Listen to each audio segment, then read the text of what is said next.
Hey, what's going on, guys? Dr. Beau here, and welcome to the Ask Dr. Beau show. This is episode number 9, and today I am answering a question from Dave.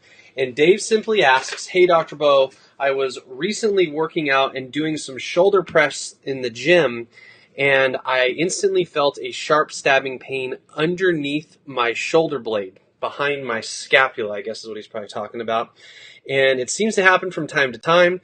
What, if anything, can I do about it? Is this a chiropractic thing, or should I be going to my medical doctor? All right. So, Dave, this is a question that I get all the time when people come into my practice. And let's talk a little bit about what is going on with you and then what we can do about it as well, or what you should be doing about it. So most likely what you're dealing with right now is what they call a rib fixation, or in our chiropractic terms called a rib subluxation. And here's what it means. I'm going to do my best to explain it. Now, we know that we have our vertebral column that runs up and down our spine. And for demonstration purposes, let's say this is kind of what, if I get it back here, what your vertebrae look like. So you have vertebrae stacked all on top of another. If we take it to one side, we know that we have a rib head that attaches and wraps all the way around to the front, right? So it wraps from our back all the way around to the front to our sternum. Now, here's the thing, Dave, is that those rib heads are not connected like one-on-one like this. Matter of fact, they're connected a little bit off, and they sit kind of at like a weird angle, kind of like that, if I can kind of show you like that. And there's a capsule that surrounds all of those. Now, the reason that this is done is because we know we have our ribs which go across our chest here, but we have lungs that sit inside there, and they have to expand and contract. So sometimes when we work out, if we're doing shoulder press or we're doing lat pulls, what will happen is that those ribs will actually they won't come back and forth. They won't come back and forth like this. They become offset. And that stretches that capsule up, and then the muscles go into spasm. Now, the second thing to note about that is that the muscles in your upper back all have different, what I use the term, are vectors. Remember, muscles can do one thing. They can contract, and then they can relax, right? So just think about like your bicep, right? When you work out and you do a bicep curl, the bicep can only contract and it can only relax. The bicep in itself cannot do any sort of rotation. It cannot do any sort of like circumduction where it brings it all around. No, that would take or require the effort of multiple muscles working together. So what we're seeing here, Dave, is that you have certain muscles that run, north-south. Other ones run east-west. Other ones run at diagonals here throughout in the upper back.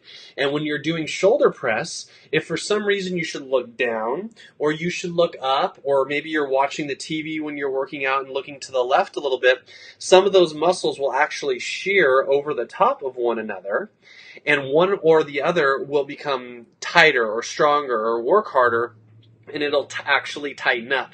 Now, whatever muscle it is attached to, whatever bone that muscle is attached to, will pull.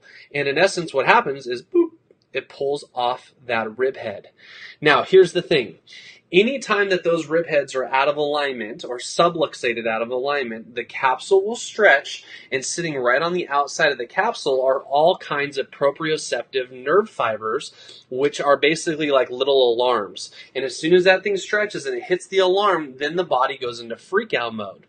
And the reason that it does this is because it says, oh my gosh, something is going on right now. I'm just going to cause the entire back muscles to go into spasm to make sure I don't injure myself further. Think about it like this. If you're driving in your car and someone hit you from the back at 90 miles an hour and pushed your ribs forward, you could puncture a lung. And if we puncture a lung, we know that that is a huge 911 emergency. And people die from punctured lungs all of the time, right? So the body just innately knows that once this thing gets stretched out, that it has to clamp down and tighten down to say, hey, look, stop using this, come bring some attention to this, so to speak, so it can be addressed. So that pinching feeling that you're feeling all the time when you work out is your body reminding your mind that there's something going on there that needs to be addressed. And I'm sure it has these little cycles where it gets really bad, then it gets a little bit better, and it gets a little bit worse, and it gets a little bit better. Matter of fact, patients come in all the time and they say, Beau, I was actually, I rub back here, I foam roll back there, and it feels better for a little bit, and then it comes back. And I would say, yeah, that's exactly what we typically see. Now, there are a few things that you can do to try to alleviate it. The first thing is to do this. It's actually to take 2 tennis balls, put them in a sock, and put them side by side. So they're literally side by side. And right in the middle, you're going to put your spine, just like this, and you're going to roll up and down your spine on your back, laying on your back with your knees bent, and you're going to hopefully feel a little bit of release. Sometimes you can actually get the rib to almost self-adjust back into alignment from there. If that doesn't happen, and I would probably say 70% chance it doesn't happen, you need to get yourself, Dave, to a chiropractor. This is what chiropractors do a lot of, is that they can go in there and they can adjust those bones back into the right place and make sure that that capsule takes adequate time to kind of tighten back up. Now, people will often ask me after I adjust them, how long will this last for? And to be honest, I don't know.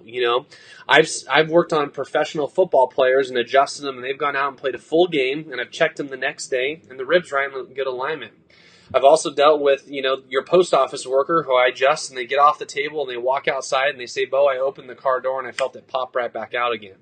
So for this one, guys, this one does take about 24 to 48 hours to truly kind of be in place and help to set back into place. So if this is you and you get an adjustment, what I would suggest is that you go home and ice, maybe put a topical like a BioFreeze, a Deep Blue, some sort of arnica gel over the area to try to keep the muscles nice and relaxed, and give it a day or two before you get back into the gym and do any sort of really hard workout. Lastly, when you are in the gym and you're going to go back to working out, you really want to start checking your form. I see most people do this with 4 exercises. So the worst one, which I see this most of the time, is when people do lat pull downs, right? So they pull the weight behind, but they actually pull their weight behind their neck, so they bring their head down, and that seems to pop the ribs out. The second one I see it is for guys that overexert when they do chest press, right? They overexert and they push out, and they almost like cause their chest to almost go inward a little bit, and that can cause a little bit of rib stuff. The third thing is for people that do rows, where they're doing bent over rows, where they're pulling up and they're actually trying to pull rotation into it, but they're not keeping a neutral spine as they're doing the rotation. And the last one is what Dave's got going on here, where he's doing seated shoulder press over, and you probably look down. If it got really heavy, you kind of to go to push it up.